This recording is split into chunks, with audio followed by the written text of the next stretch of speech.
मेरा नाम है हरिया, मैं काम करता हूँ बहुत बढ़िया, खाता हूँ खाना और रोज गाता हूँ गाना। अरे यार, आज तो बहुत देर हो गई। इस खतरनाक जंगल को देखकर तो मेरे हाथ पैर ठंडे हो गए हैं। अगर मैं वक्त पर गांव नहीं पहुंचा तो मालिक बहुत नाराज हो जाएंगे। तभी हरिया को एक आवाज सुनाई देती है। सुनिए हरु जी। अरे, ये आवाज किसने दी? तभी हरिया को सामने कुछ दूर एक औरत खड़ी दिखाई देती है। अरे भाई, ये औरत अकेली इतनी रात को इस जंगल में क्या कर रही है? चलकर पूछना पड़ेगा। फिर हरिया अपनी बैलगाड़ी उस औरत के सामने लाकर रोक देता है और उससे पूछता है। अरे सुनिए, आप इतनी रात को इस खतरनाक जंगल में अकेली क्या कर रही हैं? तभी वो औरत मीठी आवाज में कहती है, अरे हरु जी, आप आ गए। मैं कब से आपका इंतजार कर रही थी। वैसे तो यहाँ से काफी लोग गुजर चुके हैं, लेकिन मैं खास आपका इंतजार कर रही थी। अच्छा, तुम सच कह रही हो? मुझे तो यकीन नहीं हो रहा है। वो क्या है ना, आज तक किसी ने मुझसे इतने प्यार से बात नहीं की। हाँ हाँ हरु जी, मैं सच कह रही हूँ। अब देर मत करिए और जल्दी से मुझे मेरे घर तक छोड़ दीजिए।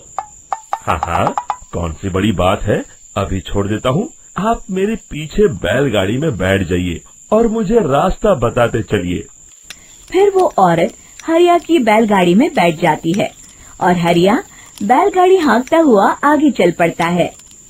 फिर उस औरत के बताए हुए रास्ते पर चलते चलते हरिया बैलगाड़ी लेकर एक काली गुफा के आगे आकर रुक जाता है। हरिया उस औरत से पूछता है, हाँ देवी जी, आपका घर कहाँ है? यहाँ तो एक गुफा के अलावा और कुछ नहीं है।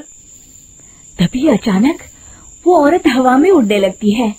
देखते ही देखते उसका सुंदर रूप एक डरावनी चुड़ैल में बदल जाता है और वो जोर जोर से हंसती है। अरे तू तो एक नंबर का बेवकूफ निकला। तू तो बड़ी आसानी से मेरी बातों में आ गया।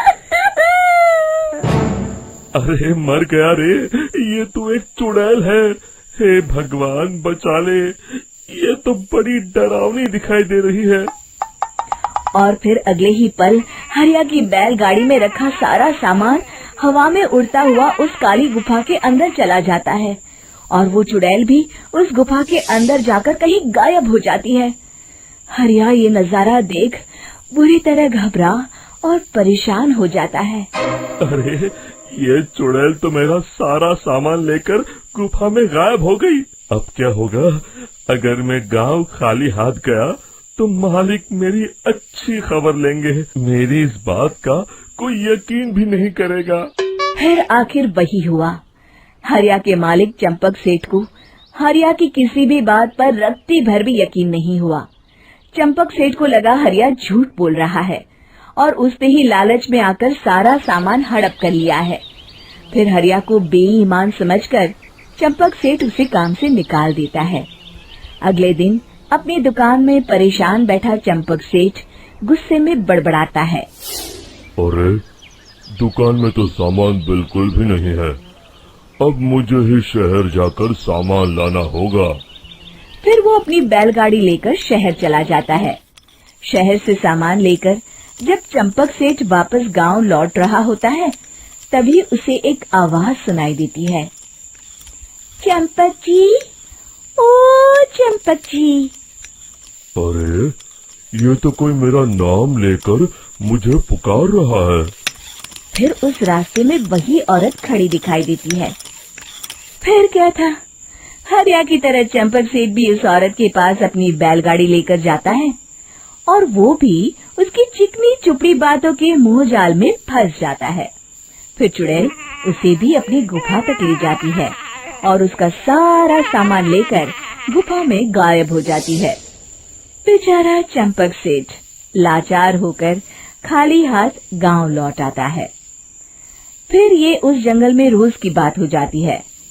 जो कोई भी शहर से कुछ लेकर गांव की तरफ लौटता, वो चुड़ैल उसे बेवकूफ बनाकर उसका सारा सामान लेकर गुफा में गायब हो जाती। एक दिन हरिया एक लकड़हारे को उसी जंगल की तरफ जाते हुए देखता है। फिर हरिया उसे रोकते हुए कहता है, अरे भाई, क्यों अपनी मौत को दावत दे रहे हो? मेरी बात मानो, आगे जंगल में मत जाओ, वहाँ एक बड़ी भयानक चुड़ैल रहती है। लकड़हारा हरिया की बातों को नजरअंदाज करते हुए कहता है, अरे भाई, मुझे पहले ही बहुत देर हो चुकी है, मुझे जाने दो भाई। शाम तक लकड़ियाँ काट कर शहर के बाजार में बेचना है। तुम अपनी ये कहानी किसी फुर्सत में बैठे इंसान को सुनाओ, मैं तो चला। इतना कहकर लकड़हारा वहाँ से आगे जंगल की तरफ चला जाता है। फिर अगले दिन गांव के मुखिया के घर के बाहर बहुत सारे लोग जमा हो जाते हैं।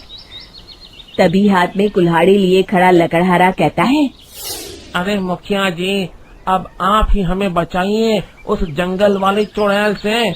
हमारा सारा काम तो शहर से ही होता है।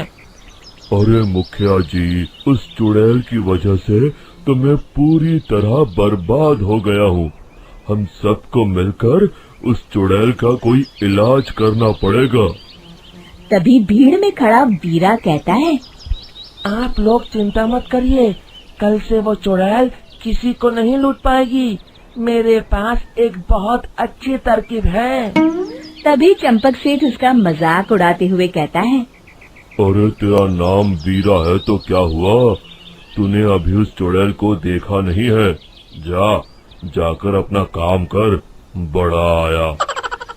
तब मुखिया जी कहते हैं, नहीं चंपक सेठ, मुझे लगता है हमें इस लड़के को एक मौका देना चाहिए।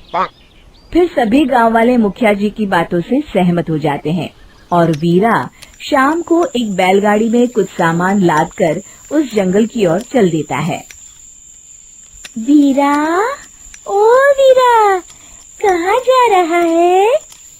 तभी वीरा मुड़ के देखता है, वही चुड़ैल एक औरत के रूप में खड़ी है। अरे बहन जी, मैं आपको ही ढूंढ रहा था। देखिए, मैं आपके लिए क्या लाया हूँ। अरे वाह, तो खुद मेरे लिए इतना सामान लाया है। तू ही अकेला गांव में समझदार है। जरा देखो, मैं भी खोल के, बड़े भूख लगी है। जैसे ही चुड़ैल उस सामान पर से कपड़ा हटाती है, एक भगवान शिव की तेज रोशनी उसके अंदर मूर्ति से निकलती है और चुड़ैल अपने असली रूप में आकर जलने लगती है। अरे मैं जल रही हूँ, बचाओ! बचाओ! ओम नमः शिवाय, मर गई मैं! देखते ही देखते वो चुड़ैल राख के साथ उड़ जाती है और सभी गांव वाले भी वहां जाते हैं। शिक्षा बुराई पे सदा अच्छाई की ही जीत होती है।